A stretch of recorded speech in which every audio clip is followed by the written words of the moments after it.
Like Roy Orbison on the Republican side and Ray Charles on the Democrat side. The question this hour is Republican presidential candidate Ron Paul out of line, giving the former mayor of New York, Rudy Giuliani, a summer reading assignment on the history of American foreign policy in the Middle East.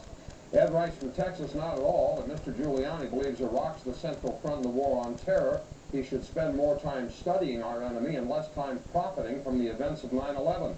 Our enemy's decentralized, geographically dispersed. If Mr. Giuliani doesn't understand that, then he shouldn't be our president. Richard in Alabama, I was disgusted during the GOP debate the way Congressman Paul's reasoned academic responses to complex issues were degraded by Rudy Giuliani and turned into applause points.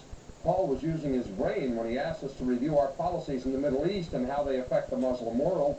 Giuliani simplified it into a lie that Paul said we were responsible for 9/11. JC writes, not at all, just a little tip from an old pro. Rudy got caught with his top button undone. Lewis in Seattle, not at all out of line. Like the old phrase goes, the truth will set you free. America is now imprisoned by its own willful ignorance of the root causes of Middle East aggression toward the U.S. Books like these should be required reading for any high-level politician.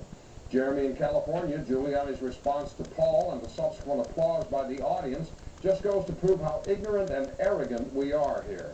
That's a book list all Americans would be well served to read. Richard in Seattle, as a Democrat, I found Representative Paul's comments closer to mine than any other candidate, Democrat or Republican. And as an ex-New Yorker, I'm quite sure Rudy won't read anything that he's told to read. Ted in Chicago, who's Ron Paul? Am I alone on this one? If you didn't see your email here, you can go to cnn.com/Cafferty file where we post more of them.